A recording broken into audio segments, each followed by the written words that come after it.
वसुदेव सुतम देवम कंस चाणूरमर्दनम देवकी परमानंदम कृष्णम वंदे जगत गुरुम कृष्णम वंदे जगत गुरुम। कृष्णाय वासुदेवाय हरे परमात्मने प्रणत क्लेश नाशाय गोविंदाय नमो नमः गोविंदाय नमो नमः। हम आज महर्षि पतंजलि के अष्टांग योग के विषय विचार करेंगे। महर्षि पतंजलि ने अष्टांग योग को योग सिद्धि का आधार बताया और साधन का निरूपण किया। अष्टांग यानी 8 साधन, पहला यम, दूसरा नियम, तीसरा आसन, चौथा प्राणायाम, पांचवा प्रत्याहार, छठा धारणा, सातवां ध्यान और 8वां समाधि है। योग दर्शन में अष्टांग योग साधन के आधार पर समाधि तक पहुंचने का मार्ग प्रशस्त किया गया है। यम जो पहला साधन है उसके 5 प्रकार हैं। पहला अहिंसा, समस्त प्राणी मात्र को किसी भी प्रकार मन, वाणी और क्रिया से कष्ट न देना, मन में किसी के प्रति द्वेष भाव न लाना, किसी को भी अग्रिम शब्द न बोलना तथा किसी कार्य से किसी को कष्ट न देना, इसे अहिंसा कहा जाता है। दूसरा यम का स्वरूप सत्य है। जैसा अनुभव में आए वैसा यथावत कहना और यथार्थ को जानकर उसका यथावत वर्णन कर देना सत्य के रूप में परिभाषित किया जाता है। सत्य की परिभाषा अत्यंत कठिन है क्योंकि ईश्वर ही सत्य स्वरूप है, शेष जगत असत्य है। इसलिए सत्य की व्याख्या विद्वानों ने विशद रूप से अपने मत से की है। तीसरा जो साधन है वो अपरिग्रह है। किसी भी प्रकार से संसार की वस्तुओं का संग्रह न करना अतः जीवन के लिए अनिवार्य वस्तुओं के अतिरिक्त सभी वस्तुओं का परित्याग कर देना, इसे अपरिग्रह कहा जाता है। ये यम का तीसरा साधन है। ब्रह्मचर्य ये चौथा स्वरूप है यम का। सांसारिक विषयों का सर्वथा अभाव हो जाना और उसकी आकांक्षा और अपेक्षा का पूरी तरह से समापन होना ही ब्रह्मचर्य का स्वरूप है और ये यम का चौथा स्वरूप है। 5वां अस्तेय, अनैतिक प्रक्रियाओं द्वारा धन, संपत्ति, पद, प्रतिष्ठा, ऐश्वर्य, ख्याति प्राप्त करने का प्रयास और उनके उपभोग की इच्छा और उनका उपभोग करना अस्तेय है, न करना। उनका उपभोग न करना अस्तेय है और उनका उपभोग करना अस्तेय है।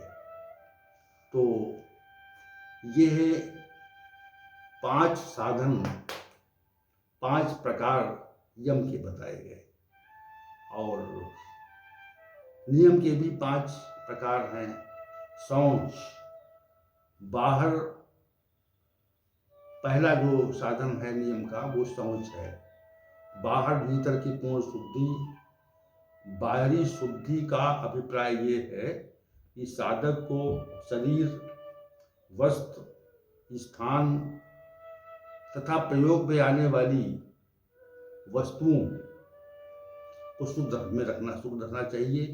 भीतर शुद्धि का अभिप्राय ये है कि साधक को अपने मन में शुद्ध विचार रखना चाहिए। हिंसा, देश का पूर्ण परित्याग कर देना चाहिए। ये शौच है जो नियम का पहला प्रकार है। दूसरा प्रकार नियम का संतोष है। शास्त्र सम्मत स्वाध्याय से जो कुछ भी प्राप्त हो जाए, हस्तगत हो जाए, उसी में प्रसन्नता का अनुभव करना, आभास करना और विषाद न उत्पन्न होने देना। प्राप्त वस्तुओं स्थितियों को अपने कर्मों का परिणाम मानकर सहज रूप से स्वीकार करना, भगवान की कृपा का प्रसाद मानना संतोष कहा जाता है। संतोष में किसी प्रकार की उद्विग्नता का अभाव रहता है। नियम का जो तीसरा स्वरूप है वह तप है। जीवन यापन हेतु शास्त्र सम्मत कर्तव्यों का पालन करना तथा भगवान की प्राप्ति के लिए यथाशक्ति प्रयास करना और संसार की शरण छोड़कर परमात्मा की शरण में रहना ही तपश्चर्या कहा जाता है। चौथा स्वरूप ईश्वर प्रणिधान है। जगत के प्रभव और प्रलयकर्ता सत्ता के सहारे हो जाना, अर्थात उसी का आश्रय ग्रहण करना, उस एक परमात्मा के आश्रय में रही रहना ईश्वर प्रणिधान कहा जाता है। इसे ईश्वर की शरणागति भी कहते हैं।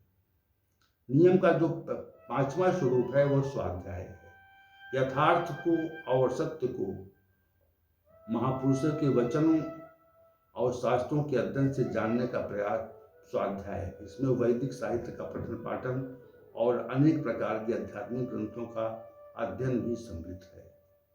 इस प्रकार यम और नियम जो दो साधन हैं उन पर चर्चा हुई। तीसरा साधन आसन है। किसी स्थान पर सुखपूर्वक बैठने और स्वाध्याय में रहने पर शारीरिक अंगों में पीड़ा का आभास न हो तो आसन की सिद्धि माना जाता है। जब तक साधक को सुखपूर्वक अर्थात बिना किसी परेशानी के एक स्थान पर बैठने में दुख का आभास होता है तब तक उसकी आसन में सिद्धि नहीं मानी जाती। योग की प्रक्रिया में साधक में जब साधक ध्यान करता है तो आसन पर बैठना और वह अधिकतम कितनी देर तक बैठ सकता है वह उसके स्वाध्याय पर आधारित है। आसन की सिद्धि निरंतर प्रयास से होती है। जब ध्यान गहनता से होता है तब आसन स्वतः सिद्ध हो जाता है और उसमें पीड़ा का आभास नहीं रहता। जो प्राणायाम, अष्टांग योग का चौथा साधन प्राणायाम है। आसन के नाम से किसी अंग की सिद्धि के उपरांत प्राणायाम की सिद्धि का प्रयास साधक करता है।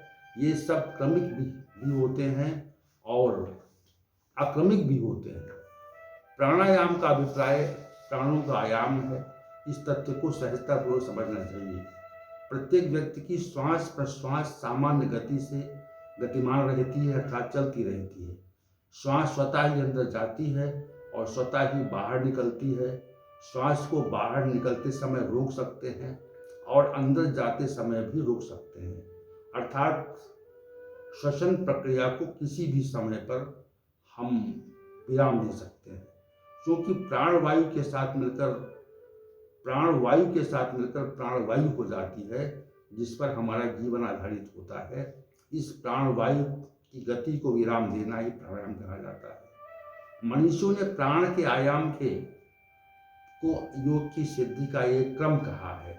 इसे हम स्वतः ही प्रयोग से समझ सकते हैं। महर्षि पतंजलि ने योग सिद्धि में प्राणायाम को चौथा अंग कहा है।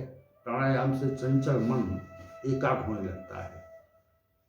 पांचवा साधन अष्टांग योग का प्रत्याहार है। अष्टांग योग का पांचवा साधन प्रत्याहार है। हमारी इंद्रियां अपने विषय शब्द रूप रस स्पर्श गंध से व्यवहार करती हैं और चित्त प्रमुख रूप से इन्हीं 5 विषयों में फंसा रहता है। इससे बाहर निकल नहीं पाता।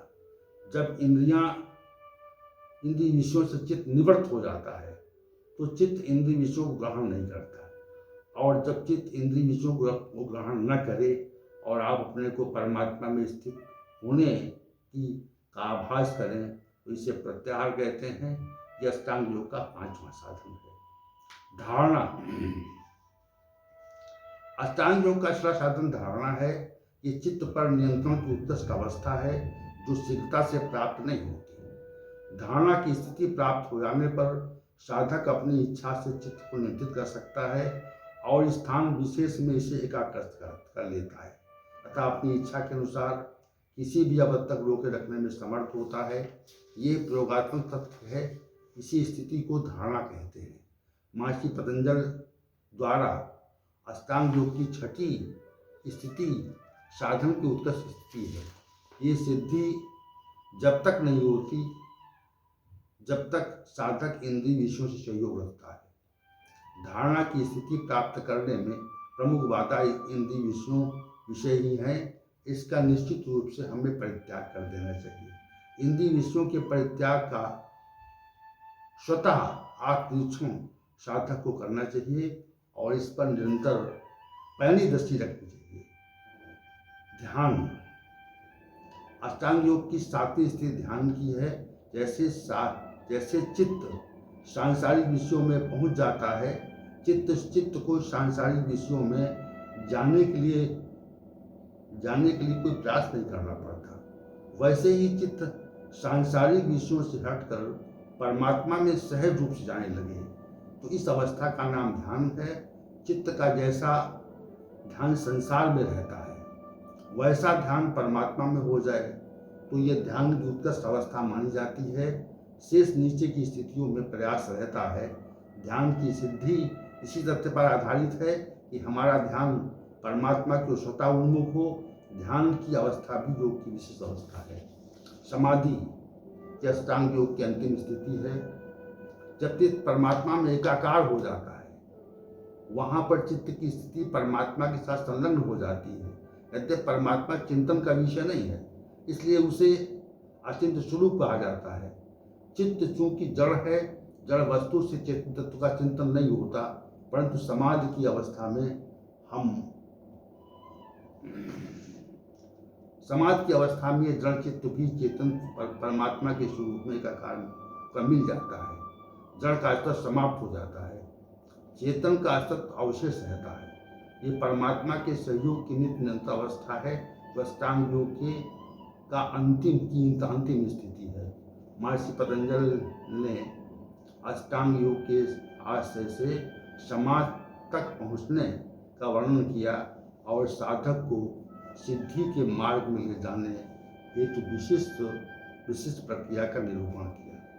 तो आज हमने महर्षि पतंजलि के अष्टांग योग पर चर्चा की और कल महर्षि पतंजलि ने जो चित्त के परमात्मा में स्थित न होने के जो नौ विघ्न है उन पर चर्चा करेंगे। ओम सहनावतु सहनौ भुनक्तु सह वीर्यं करवावहै वृष्टिनावधीतमस्तु मा विद्विषावहै। ओम शांति शांति शांति।